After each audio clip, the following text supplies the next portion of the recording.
अस्सलाम viewers, I am Rasa and you are watching Rasa info. जैसा कि आपको पता है कि टर्की से रिलेटेड बहुत ज़बरदस्त इन्फॉर्मेशन हम आपको देते रहते हैं अपने चैनल रासा इन्फो पे। तो आज का एक्चुअली हमारा टॉपिक है प्रॉपर्टी से रिलेटेड। और प्रॉपर्टी अगर आप कोई भी शख्स तुर्की आके प्रॉपर्टी बाय करना चाहता है तो आज की वीडियो में मैं आपको बताऊंगा कि वो 5 कौन सी ऐसी इंपॉर्टेंट चीज़ें हैं जिसको आपको पहले से कंसिडर करना है, पहले से सोचना है, और उसके बाद आप अगर वो प्रॉपर्टी परचेज़ करेंगे तो आप इजीली रिलैक्स माइंड के साथ उस प्रॉपर्टी को परचेज़ कर सकते हैं। वो 5 इंपॉर्टेंट पॉइंट्स मैं आज की वीडियो में आपके साथ डिस्कस करूंगा, जिसको अगर आप अंडर एस्टिमेट कर देते हैं, नहीं सोचते हैं या नहीं उसको फोकस करते हैं तो फिर कुछ भी हो सकता है। कुछ भी हो सकता है का मतलब ये है कि आपके साथ कुछ आपका पैसा डूब सकता है। उसके अलावा आपको पता है कि अच्छे लोग और बुरे लोग पूरी दुनिया में हर जगह होते हैं। थोड़ा सा सोच के समझ के स्टेप लेना होता है जब when you buying the property in Turkey specially. तो 5 इंपॉर्टेंट पॉइंट्स मैं आज आपको बताने वाला हूं जिससे आपको गाइडेंस मिलेगी और जिससे आपको ये पता चलेगा कि जनाब प्रॉपर्टी परचेज़ करने से पहले टर्की में कौन सी 5 इंपॉर्टेंट चीज़ें हैं जिसको हमें फोकस करना है, और उसके बाद रिलैक्स माइंड के साथ हम उस प्रॉपर्टी को परचेज़ कर सकते हैं। तो शुरू करते हैं आज का व्लॉग, आज की वीडियो इंफॉर्मेटिव बनाते हैं आज की वीडियो को। तो number 1, don't sign the security check at the time of your agreement. जिस वक्त आप जो है वो कोई भी प्रॉपर्टी लेने का इरादा रखते हैं और उसका एग्रीमेंट साइन कर रहे हैं तो उस वक्त आपको ख़ास तौर के ऊपर ये सोचना है कि जो आप एग्रीमेंट साइन कर रहे हैं उसमें जो रियल एस्टेट वाला होता है वो कहता है कि जी आप जो है वो 20,000 का 30,000 का सिक्योरिटी चेक जो है वो जमा कराएं। वो कहता है कि 2 चेक हैं, एक हम जो है वो ऑनर से साइन करवा रहे हैं, एक जो है वो आपसे करवा रहे हैं, ठीक है। In case of cancellation of the deal, अगर ऑनर पीछे जाएगा तो वो मतलब वो 20,000 या 30,000 का जो सिक्योरिटी चेक होगा वो आपको मिल जाएगा, आप अगर बैक होंगे तो वो उसको मिल जाएगा, ठीक है। ये जस्ट सिर्फ एक बातें हैं, ठीक है। इस चक्कर के अंदर बिल्कुल नहीं पड़े। मैं आपको रिकमेंड करता हूं कि मैं अपना पर्सनल एक्सपीरियंस आपसे शेयर कर रहा हूं, आप बिल्कुल उस सिक्योरिटी चेक को साइन नहीं करें, ठीक है। आप उनको बोलें कि सिंपल भाई ये प्रॉपर्टी इतनी प्राइस की मैंने देखी है और इस प्राइस के अंदर जो है वो हमारी बात हुई है, अब जो भी आप एडवांस लेना है वो आप उसमें मेंशन करें, जो मतलब जो सिक्योरिटी चेक की आप बात करें वो मैं नहीं दूंगा, ठीक है। जब आप उसको ये बोलेंगे तो फिर वो आपसे सिक्योरिटी चेक साइन नहीं कराएगा, जस्ट एग्रीमेंट बनाएगा जिस एग्रीमेंट में आपकी टर्म्स एंड कंडीशन लिखी हुई होंगी और जो आपने एडवांस उसको दिया होगा वो सब चीज़ें उसके अंदर मेंशन होंगी। नंबर 2, स्कैन क्या है पहले आप ये समझ लें। अगर आप if you are going to buy zero property, अगर आप किसी ऐसे प्रोजेक्ट में प्रॉपर्टी ले रहे हैं, फ्लैट ले रहे हैं, अपार्टमेंट ले रहे हैं जो कि ज़ीरो कंडीशन के अंदर है, बिल्कुल ज़ीरो फ्लैट है, और वो अगर आप परचेज़ कर रहे हैं तो उसके अंदर नॉर्मली ये होता है कि पहले मैं आपको बताऊं कि स्कैन होता है क्या है। स्कैन ये होता है कि एक प्रोजेक्ट बना, जब वो अंडर कंस्ट्रक्शन होता है तो बिल्डर को उसके बाद राइट्स आ जाते हैं कि वो उसको बनाए, और उसके बाद जब वो अंडर कंस्ट्रक्शन से कंप्लीट के ऊपर चला जाता है, यानी कि जब उसकी फाइनल फिनिशिंग हो चुकी होती है, सारी चीज़ें उसके अंदर जो है वो गैस, बिजली, पानी, ईच एंड एवरीथिंग, सारी फैसिलिटीज़ के साथ वो प्रोजेक्ट कंप्लीट हो जाता है, तो गवर्नमेंट यानी कि बल्दिया उस बिल्डर को स्कैन देती है, ठीक है। स्कैन एक अथॉरिटी है जिससे ये मतलब वो अप्रूव्ड हो जाती है कि वो एक डॉक्यूमेंट है कि जिसके बिहाफ पे जो भी उस प्रॉपर्टी को लेता है, जो भी फॉर एग्जांपल मैं या आप उस फ्लैट को अगर लेते हैं तो वो लेने के बाद फिर आप अपनी सब्सक्रिप्शन करा सकते हैं। यानी कि जैसा कि यहाँ पर एक उसूल है, एक नॉर्मल प्रैक्टिस है कि जब आप कोई प्रोजेक्ट लेते हैं, फ्लैट लेते हैं, तो गैस, पानी, बिजली का बिल आप उन कंसर्न इदारों के अंदर जाके अपने नाम के ऊपर कराते हैं, ठीक है। वो नहीं हो सकता अगर उस बिल्डिंग का स्कैन नहीं हुआ हुआ है, ठीक है। तो अब वो स्कैन कहाँ से आप चेक कर सकते हैं? अगर आप कोई ज़ीरो बिल्डिंग ले रहे हैं तो सबसे पहले आप अपने साहिब को, जिससे आप वो प्रॉपर्टी ले रहे हैं, आप उससे पहले उसको पैसे नहीं दें, उससे एडवांस नहीं दें, उससे एग्रीमेंट नहीं करें। सबसे पहले उसको बोलेंगे भाई आप अपनी टापू मुझे व्हाट्सएप करो। टापू कहते हैं टाइटल डीड, ठीक है। वो जब आपको देगा वो लेके आप जाएं सीधे बल्दिया के ऑफिस में आप उसको कंफर्मेशन करें कि इस बिल्डिंग की, इस प्रोजेक्ट की स्कैन हुआ हुआ या नहीं हुआ हुआ। अगर वो कहें कि स्कैन नहीं हुआ उसका, तो आप उस प्रोजेक्ट को नहीं लें, उस अपार्टमेंट को नहीं लें, चाहे वो आधी कीमत में भी आपको मिल रहा है, तब भी मेरी रिकमेंडेशन ये है कि आप उसको नहीं लें। अगर वो कहते हैं कि इसका स्कैन हो चुका है, तो फिर आप उसको जो है वो उसकी डील करें और उसको पेमेंट करके उस चीज़ को ले लें। अदरवाइज़, क्योंकि लाजिम बात है कि अगर फॉर एग्जांपल विदाउट स्कैन जो है वो अगर आप उसको परचेज़ कर लेते हैं इस लालच में कि यार इस प्रॉपर्टी की फॉर एग्जांपल 1 मिलियन की प्राइस है और ये मुझे 7 लाख के अंदर दे रहा है, तो भाई बहुत कम में दे रहा है, ठीक है, तो आप उसकी प्राइस से अट्रैक्ट होके ऐसा गलत कदम ना उठाएं। उसकी वजह ये है कि अगर आपने वो विदाउट स्कैन एक्चुअली प्रोनाउंस करते हैं टर्किश के अंदर, विदाउट स्कैन अगर आपने उसको ले लिया तो गैस, बिजली, पानी कुछ उसके अंदर नहीं खुलेगा आपके नाम से, आप उसमें रह नहीं सकते, उसको रेंट के ऊपर देंगे तो बेचारा वो भी परेशान होगा। तो इसलिए सेकंड नंबर के ऊपर मोस्ट इंपॉर्टेंट ये पॉइंट था जो मुझे आपको बताना था, ठीक है। अब इसके बाद चलते हैं नंबर 3 के ऊपर। Number 3, expert report. What is the expert report and what is the meaning of expert report and what is the value of expert report if you going to buy a property in Turkey? तो expert report के बारे में मैं थोड़ा सा आपको बताऊं कि नॉर्मली हमारे पाकिस्तान में, इंडिया में या दूसरे बांग्लादेश में या एशियन कंट्रीज़ के दूसरे मतलब कंट्रीज़ के अंदर बहुत ज़्यादा इस चीज़ को फोकस नहीं किया जाता, लेकिन टर्की में इसकी बहुत इंपॉर्टेंस है भाई। आप एक्सपर्ट रिपोर्ट की सबसे पहले जो है वो वैल्यू को समझ लें, ठीक है, और उसके मीनिंग समझ लें। एक्सपर्ट रिपोर्ट ये होती है भाई कि नॉर्मली आपने कोई भी मैं आपको कोई फ्लैट दिला रहा हूँ, आप फ्लैट ले रहे हैं, मैंने आपको उसकी प्राइस बताई 10 लाख और उसकी एक्चुअल प्राइस है फॉर एग्जांपल 6 लाख, ठीक है। आपको कैसे पता चलेगा कि उसकी मार्केट वैल्यू जो है वो एग्जैक्टली कितनी है? जब आपको नहीं पता चलेगा तो उसके लिए निकलती है एक्सपर्ट रिपोर्ट, ठीक है। एक्सपर्ट रिपोर्ट यहाँ कंसर्न इदारा होता है गवर्नमेंट का जो आपको निकाल के देता है एक्सपर्ट रिपोर्ट, ठीक है। उसके 150 उसके जो है वो गवर्नमेंट के चार्जेस होते हैं, वो आप फीस दें, उनकी टीम आती है, वो आपकी प्रॉपर्टी को विज़िट करती है और उसके बाद पूरी की पूरी एक लिस्ट निकाल के देती है जिसके अंदर ये लिखा होता है कि इस एरिया के हिसाब से इस प्रॉपर्टी की, इस प्रोजेक्ट की या इस अपार्टमेंट की क्या वर्थ है, क्या वैल्यू है, कितनी कीमत है। ना सिर्फ ये कि उसकी करंट वैल्यू वो आपको एक्सपर्ट रिपोर्ट के अंदर बताते हैं, बल्कि वो ये भी बताते हैं कि अब से 1 साल पहले, 2 साल पहले इस फ्लैट की क्या प्राइस थी, ये तक वो बताते हैं, जिससे आपको ये पता चलेगा कि अगर मिसाल के तौर पे 3 साल पहले या 2 साल पहले अगर वो प्रॉपर्टी 4 लाख की थी और अब वो 6 लाख की है, तो यानी कि 2 साल के अंदर उस पर 2 लाख लीरा जो है वो बढ़ चुका है, ठीक है। तो उससे आप ये भी अंदाज़ा लगा सकते हैं कि अगले 2 साल के अंदर 2 से 3 लाख लीरा जो है वो मज़ीद उसके ऊपर जो है वो बढ़ेगा। तो ये बहुत इंपॉर्टेंट चीज़ है एक्सपर्ट रिपोर्ट। आप, मेरी रिकमेंडेशन ये है कि आप लाजमी निकालें, जिससे आपको उसकी करंट वर्थ पता चले अपनी प्रॉपर्टी की, क्योंकि वजह ये है कि जिससे भी आप डील करेंगे, अपनी चीज़ तो सबके लिए सोना है, तो लाजिम बात है कि वो आपसे झूठ भी बोल सकता है, वो आपसे गलत बयानी भी कर सकता है अपने ज़्यादा पैसे लेने के लिए, ठीक है। तो आप उसकी बात पे बिल्कुल भरोसा नहीं करें, आप जस्ट उसकी एक्सपर्ट रिपोर्ट निकालें, जिससे आपको उसकी करंट वैल्यू पता चलेगी और उससे आपको ये भी अंदाज़ा होगा कि ये जो डिमांड कर रहा है वो कितनी है। अगर मिसाल के तौर पे एक्सपर्ट रिपोर्ट निकलती है 6 लाख की और वो डिमांड कर रहा है आपसे 11 लाख या 10 लाख, तो लाजिम बात है कि वो आपको बेवकूफ़ बना रहा है ना, ठीक है।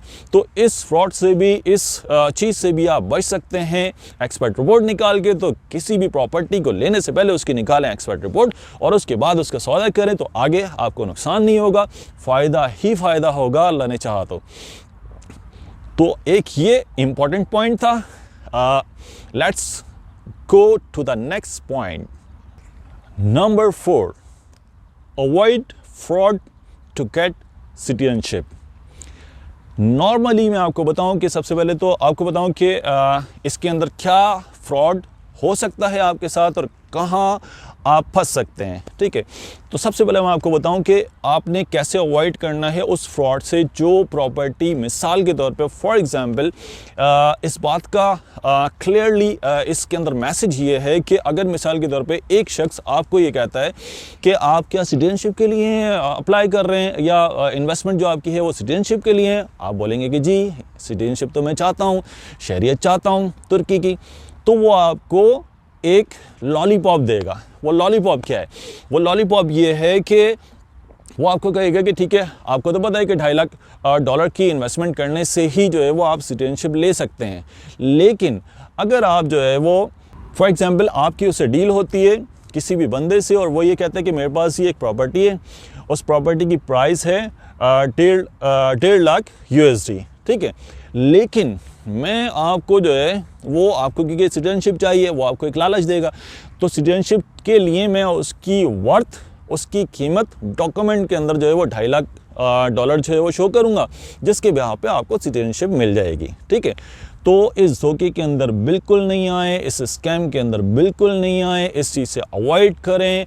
ये मैं आपको बिल्कुल ब्रॉडर वे के अंदर एक एडवाइस कर रहा हूँ, सजेशन दे रहा हूँ, आपको रिकमेंड करूँगा कि आप बिल्कुल इस चक्कर के अंदर नहीं पड़ें। उसकी वजह ये है कि मिसाल के तौर पे आप 2.5 लाख जब गवर्नमेंट ऑफ टर्की आपको कह रहा है, ऑफिशियल उसने जो है वो एक अनाउंसमेंट है उसका कि भाई $2.5 लाख की अगर आप इन्वेस्टमेंट करेंगे, चाहे वो कमर्शियल हो या रेजिडेंशियल हो, तो हम आपको सिटीजनशिप देंगे। तो इसका मतलब ये है कि उसके फ्रॉड में या उसकी चीटिंग में या उसके झूठ के अंदर आप उसके साथ बराबर के हिस्सेदार हो गए, ठीक है। अब क्या हुआ कि आपके पास पैसे कम थे, ठीक है, आपने $1 लाख फंसा भी दिया या $1.5 लाख फंसा भी दिया उसके कहने के ऊपर। उसके बाद जब आपने वो चीज़ ले ली और आपने अप्लाई किया सिटीजनशिप के लिए, तो टाइम फिश आपको गवर्नमेंट जो है वो वहाँ से उनको गवर्नमेंट का वैल्यूएटर जाएगा आपकी प्रॉपर्टी पर, उसकी वैल्यू चेक करेगा। जिस तरह मैंने बताया कि यहाँ पर एक्सपर्ट रिपोर्ट निकलती है और ये सब चीज़ें होती हैं, तो यहाँ पर भाई सारी चीज़ें लीगल हैं। कोशिश करें कि जो भी यहाँ आता है, यहाँ रहता है, वो सारी चीज़ें अपनी लीगल रखे और अकॉर्डिंग टू द लॉ सारी चीज़ों को फुलफ़िल करे, ताकि अगर वो सिटीजनशिप चाहता है, अपने बच्चों का बेहतर मुस्तकबिल चाहता है, तो इन फ्यूचर उसको किसी किस्म की प्रॉब्लम ना हो, ठीक है। तो मैं आपको बता रहा था कि अगर आप 2.5 लाख के बजाय आधे कीमत में अगर जो है वो 50% उसकी कॉस्ट के ऊपर कोई चीज़ लेके किसी के कहने पे वो काम कर लेते हैं, तो गवर्नमेंट आके उसकी वैल्यू निकालेगी और उसके बाद आपको बिल्कुल सिटीजनशिप नहीं देगी। तो वो ख्वाब आपका ख्वाब ही रहेगा भाई। तो मेरी रिकमेंडेशन ये है कि आप इस चक्कर के अंदर बिल्कुल नहीं पड़ें और इस चीज़ से बचें। नंबर 5 पर है एग्रीमेंट, जो कि आप बिटवीन ऑनर और आपके होना है। जो प्रॉपर्टी आप परचेज कर रहे हैं, उस एग्रीमेंट में आप ऑनर को किस तरह बाउंड कर सकते हैं, क्या चीज़ें उसके अंदर लिखवा कर, ठीक है।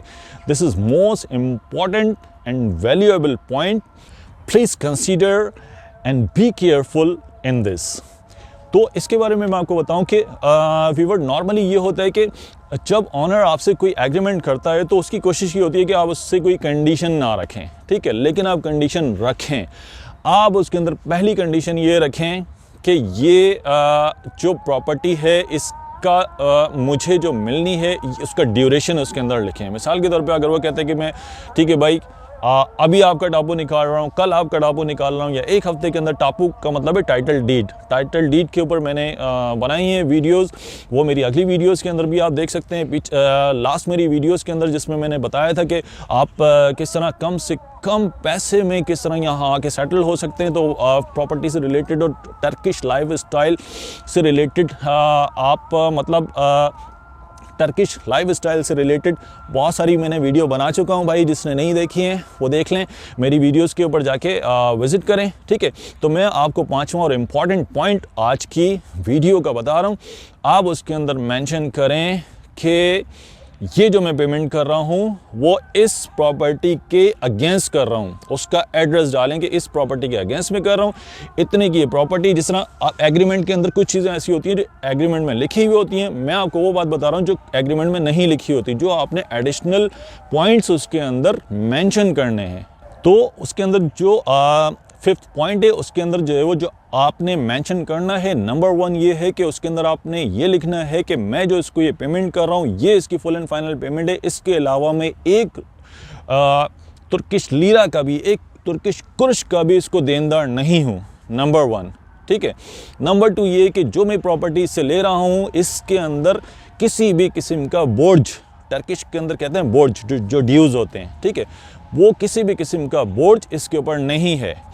मिसाल के तौर पे वो किसी भी गैस, पानी, बिजली या किसी भी कोई लीगल अथॉरिटी जिसकी मतलब वो प्रोजेक्ट बना हुआ है वहाँ से उसके ऊपर किसी भी किस्म का अगर कोई ड्यूज़ है तो मैं उस ड्यूज़ का देनदार नहीं हूँ। ये मुझे जो है वो सारी चीज़ें क्लियर करके दे रहा है। ये पॉइंट आप उसके अंदर मेंशन करें, ठीक है।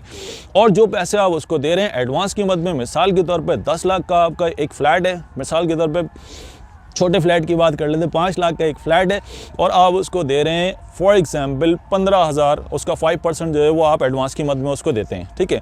अगर आप 15,000 फॉर एग्जांपल नियर अबाउट बनता है, वो आप उसको दे रहे हैं, तो वो उसके अंदर आप मेंशन करें कि भाई ये जो 15,000 में दे रहा हूँ ये इससे मेरे मामला तय हुए हैं। और अगर विद इन अ वीक या विद इन अ 2 डेज़ या जितना भी आपसे टाइम ड्यूरेशन जो है वो उससे आपका जो है वो सेट हुआ है पोजीशन का, उसके बिटवीन अगर इसमें कोई ड्यूस होता है, कोई भी प्रॉब्लम होती है, तो ये 15,000 जो मैं इसको एडवांस की मद में दे रहा हूँ ये रिफंडेबल है, ये मुझे इस ड्यूरेशन के अंदर वापस देगा। और अगर जो है वो सारी चीज़ें अगर ठीक हैं तो फिर तो आप भी ठीक हो ना, फिर तो सारी चीज़ें जो है वो आपको पसंद आ रही हैं और वो आपकी सारी चीज़ें जो है वो मतलब फुलफ़िल कर रहा है और मतलब सच बोल रहा है, फेयर डील कर रहा है, तो आप उसको बिस्मिल्लाह करके अल्लाह का नाम लेके आप उसको डन कर लें, ठीक है। लेकिन अगर किसी भी किस्म की ये पॉइंट इसलिए इम्पॉर्टेंट है कि फॉर एग्ज़ाम्पल एक आपने ज़ीरो बिल्डिंग के अंदर फ्लैट लिया, जैसे अभी मैंने फर्स्ट पॉइंट के अंदर आपको बताया कि उसकी स्कैन नहीं हुई हुई है, ठीक है ना। वो कहता है कि मैं 1 वीक के अंदर आपको जी स्कैन करा के दे दूंगा, आप मुझसे एग्रीमेंट कर लें। आपने उसको एडवांस दे दिया, अब वो 1 वीक के अंदर अगर आपको नहीं आप स्कैन करा के दे रहा, तो फिर आप क्या करेंगे? आप अगर लेंगे तो मसला, लेने के बाद गैस बिजली पानी नहीं खुलेगा आपके नाम के ऊपर, कैसे उसके अंदर रहेंगे? और अगर नहीं लेंगे तो उसने तो आपसे सिक्योरिटी चेक साइन कराया हुआ है, वो कहेगा ठीक है आप विड्रॉल कर रहे हो, दे दो मुझे 20,000 तुर्किश लीरा। तो इसलिए ये सब पॉइंट्स मैंने आपको बताए हैं ताकि आप उसको जो है वो ईजिली कंसीडर करें, इम्प्लीमेंट करें at the time of purchasing any property in Turkey. तो मैं अपने चैनल पे आपको दिखाता हूँ how to settle in Turkey, Turkey का लाइफ स्टाइल, टर्की की हिस्टोरिकल प्लेसेस, टर्की में बच्चों की स्कूलिंग का तरीक़ेकार, टर्की में हॉस्पिटल से रिलेटेड तमाम इन्फॉर्मेशन, टर्की में TRC निकालने से रिलेटेड तमाम इन्फॉर्मेशन, वो तमाम इदारे, वो इन तमाम चीज़ों में मैं करता हूँ आपको हेल्प आउट। तो भाई इन तमाम टॉपिक के ऊपर मेरी बनी हुई है वीडियो, आप जुड़े रहें राष्ट्र इन्फो के साथ। तो अपनी नेक्स्ट वीडियो में मैं आपको बताने वाला हूँ कि जिस तरह मेरे पास बहुत सारी रिक्वेस्ट आई थी कमेंट सेक्शन में कि रज़ा भाई ये बता दें कि भाई टर्की में मंथली ग्रॉसरी का क्या एक्सपेंस होता है, अगर वीकली करें तो उसका क्या एक्सपेंस होता है। तो वेरी सून मैं अपनी अपकमिंग वीडियो में मैं आपको दिखाने वाला हूँ कि यहाँ अगर आप अकेले रह रहे हैं, सिंगल ऑक्यूपेंसी में हैं या फैमिली के साथ हैं, तो महीने के अंदर एटलीस्ट आपका कितना खर्च आ सकता है। खाने पीने का बहुत ऑर्गेनिक और मज़ेदार चीज़ें यहाँ मिलती हैं, उन सब के प्राइसेस मैं आपसे शेयर करने वाला हूँ अपनी नेक्स्ट वीडियो में।